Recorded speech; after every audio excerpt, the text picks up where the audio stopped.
Assalamualaikum warahmatullahi wabarakatuh. Eh, di sini kami kelompok 2 ingin mempresentasikan hasil diskusi kami yang berjudul Sustainability Digitalisasi di Bidang Agribisnis CPO dengan beranggotakan saya sendiri Mayang Sari dan teman saya Lailatul Kurnia dan saya Revia Sumawati. Langsung saja kita masuk ke pembahasan. Baiklah, untuk materi yang pertama akan saya jelaskan terlebih dahulu. Di tahun 2018, menghadapi penurunan harga CPO di PT CPO berfokus pada peningkatan produktivitas dan efisiensi, serta diverifikasi usaha yang terkait dengan bisnis inti kelapa sawit. Pada tahun 2019, menghadapi situasi bisnis yang sulit, di PT CPO mengutamakan strategi operational excellence dengan mendukung proses digitalisasi untuk mencapai solusi produktivitas yang optimal. Perubahan transformasi dari konvensional menuju digitalisasi merupakan cara perusahaan dalam menjawab tantangan pasar global guna memastikan kualitas produksi CPO terjaga dari hulu hingga ke hilir secara real-time dan akurat. Selanjutnya, tinjauan pustaka dalam ruang lingkup bisnis. Digitalisasi adalah proses transformasi cara analog atau konvensional ke cara digital yang dimaksudkan untuk meningkatkan fungsi di dalam setiap bisnis sehingga dapat mendukung perusahaan agar mampu berkembang dan bertahan di tengah persaingan global dengan cara yang optimal. Digitalisasi adalah langkah ekonomi yang banyak diadopsi oleh banyak perusahaan saat ini, terutama di Indonesia, karena dipicu oleh pertumbuhan data dengan angka yang tinggi, sehingga digitalisasi adalah aspek yang masuk ke dalam strategi bisnis yang diimplementasikan oleh berbagai perusahaan, baik itu skala kecil maupun skala yang besar. Baiklah, saya di sini akan melanjutkan presentasi dari teman saya, yaitu mengenai deskripsi perusahaan. PT CPO adalah bisnis kelapa sawit terintegrasi. Produk dijual ke pelanggan domestik dan internasional, sedangkan produk turunan seperti RBDPD, Online, Strain, dan PFAD ditunjukkan oleh pasar luar negeri. PT CPO menjalankan bisnis kelapa sawitnya di 3 lokasi utama, yaitu Sumatera, Kalimantan, dan Sulawesi. Pada akhir tahun 2017, lahan yang dikelola sebesar 297.961 hektar, dengan komposisi perkebunan 77% sebagai perkebunan inti dan 23% sebagai pengolahan bibit kelapa sawit atas plasma.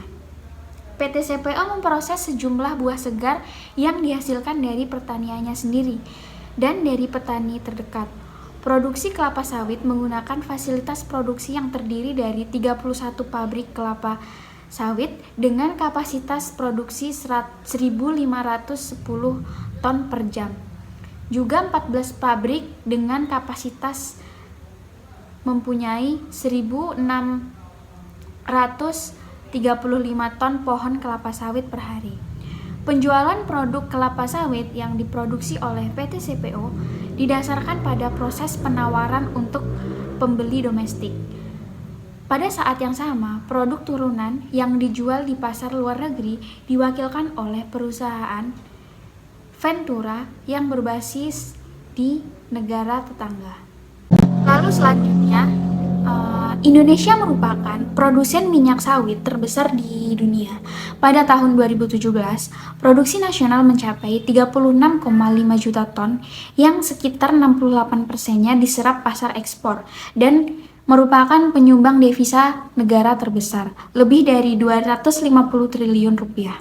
Pada tahun 2018, tantangan volatilitas harga minyak sawit mentah di dunia kembali membebani kinerja industri, dengan tren penurunan yang mendorong harga rata-rata CPO menjadi 7.275.000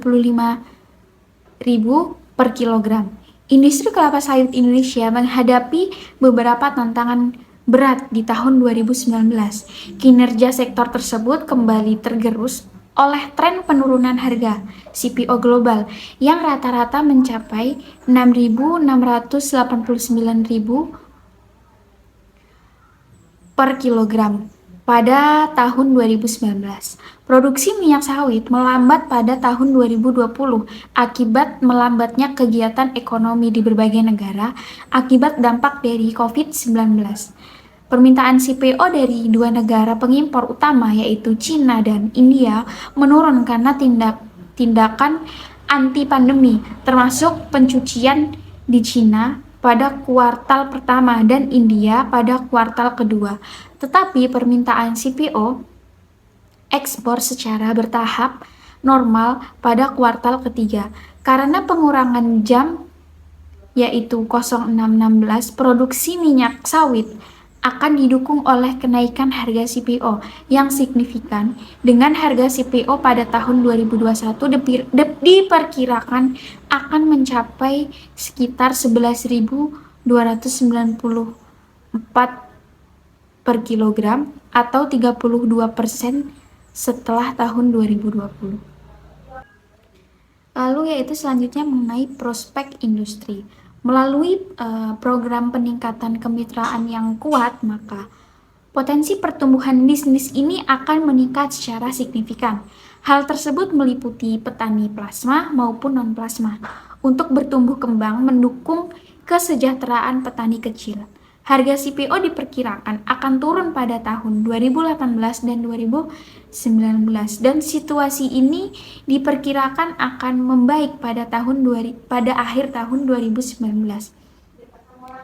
Prospek jangka panjang industri kelapa sawit tetap cukup baik meningkat lebih efisien daripada minyak sawit. Minyak dapati penggunaan minyak sawit untuk biodiesel B20 pada 2018 dan untuk biodiesel B30 pada 2019, yaitu penggunaan minyak kelapa sawit sebagai campuran minyak solar sebagai bahan bakar kendaraan.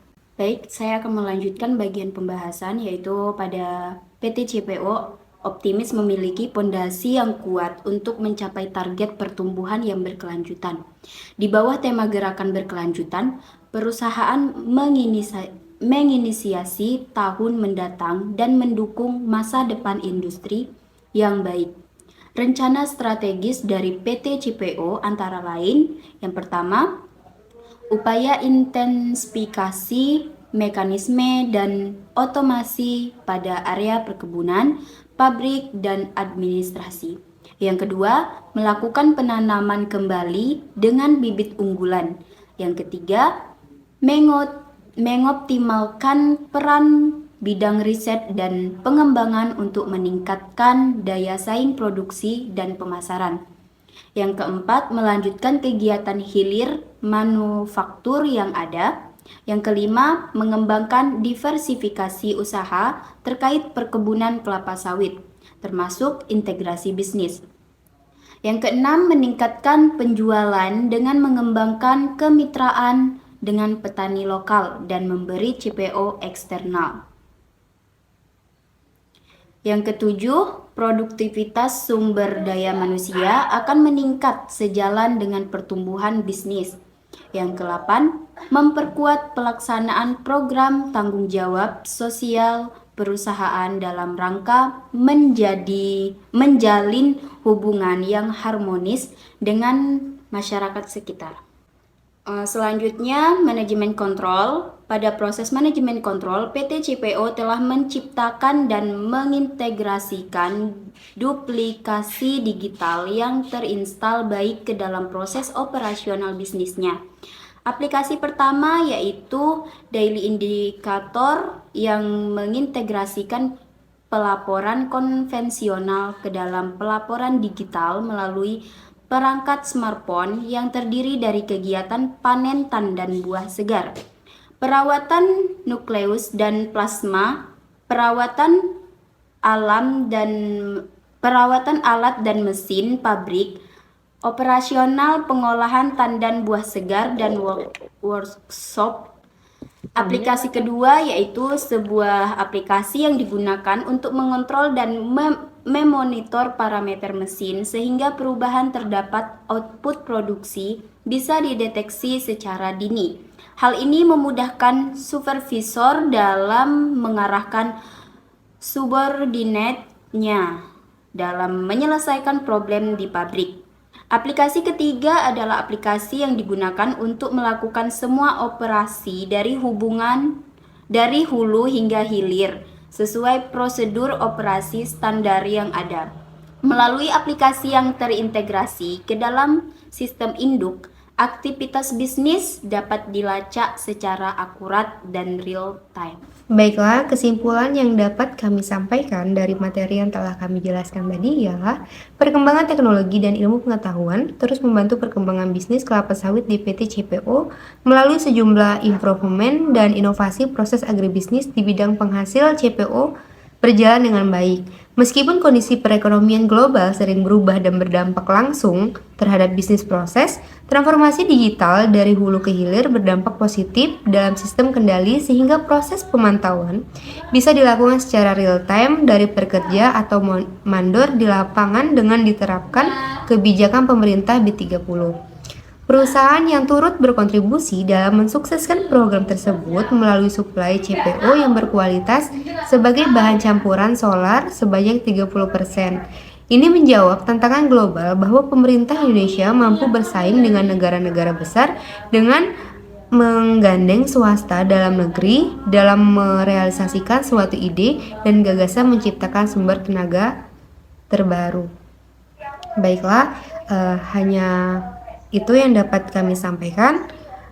Lebih dan kurangnya kami mohon maaf. Kami akhiri. Wassalamualaikum warahmatullahi wabarakatuh.